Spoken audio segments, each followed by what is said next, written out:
আবারও বেরিয়ে পড়লাম একটা জায়গায় ঘুরতে। তো আগের ভিডিওতে তোমরা যারা দেখেছো যে আমি দুর্গাপুজোর কথাটা বলেছি, তো আজকে সেই দুর্গাপুজোটাই আর কি ঘুরতে যাচ্ছি। এখানে পুরো এলাকাটা জুড়েই মেলা বসে আর প্রচুর মানুষ এই মেলাতে আর কি মেলা দেখতে আসে।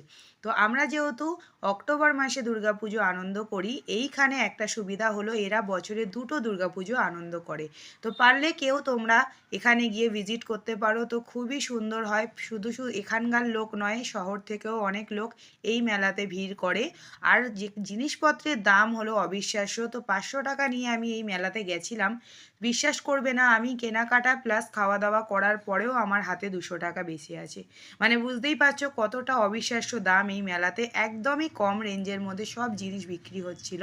যেহেতু বাইক নিয়ে গেছিলাম তো ঠান্ডা খুবই ছিল, তার জন্য আমি একটা টুপি নিয়ে নিলাম, যেহেতু আমার খুবই ঠান্ডা লাগছিল। গ্রামের রাস্তা খুবই ঠান্ডা। আমাদের এদিকে ঠান্ডাটা কমে গেছে বলতে গেলে, কিন্তু ওদিকে ঠান্ডা ভালোই ছিল। তো এখন দেখো কথা বলতে বলতে প্যান্ডেলের কাছে পৌঁছে গেছি। পুরো মাঠটা জুড়েই কত সুন্দর করে সাজিয়েছে আর দেখতেও কতটা অপূর্ব লাগছে। দেখো তোমাদেরকে এবার কাছ থেকে একটু ঠাকুরটাকে দেখাই।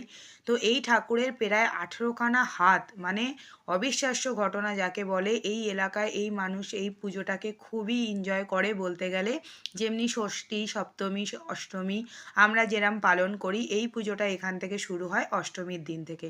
মানে কিছুটা জগদ্ধাত্রী পুজোও বলা যায়, যেমন জগদ্ধাত্রী পুজোতে অষ্টমীর দিন আমাদের ঠাকুর আনা হয়, তারপর নবমী দশমী করে ঠাকুর বিসর্জন দেওয়া হয়, খানিকটা সেরকমই।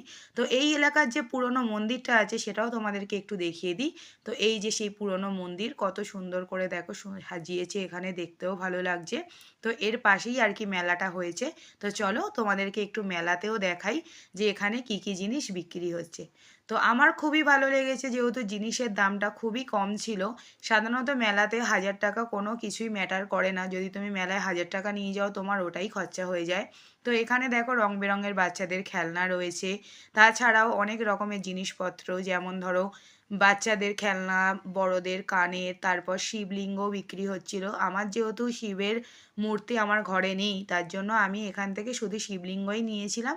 আর মেয়ে একটা আর কি খেলনা নিয়েছিল, ব্যাস এইটুকুই, বেশি কিছু কেনাকাটা এখান থেকে করিনি। যেহেতু অনেকটা দূরের রাস্তা, আমাকে আবার ব্যাগের মধ্যে ক্যারি করে নিয়ে পুরো বাড়ি ফিরতে হবে। আর এখানে দেখো হরেক মাল 8 টাকা, যেটাই আমাদের এখানে কিন্তু 10 টাকায় হরেক মাল বিক্রি হয়। এছাড়াও ছিল দেখো মনসা ঠাকুরকে দেওয়ার জন্য আর কি পাথরের বাটি, দুধকলা দেওয়ার জন্য, প্লাস এখানে মাথার কত রকমের আর কি মালা এখানে রয়েছে, বিক্রি হচ্ছে।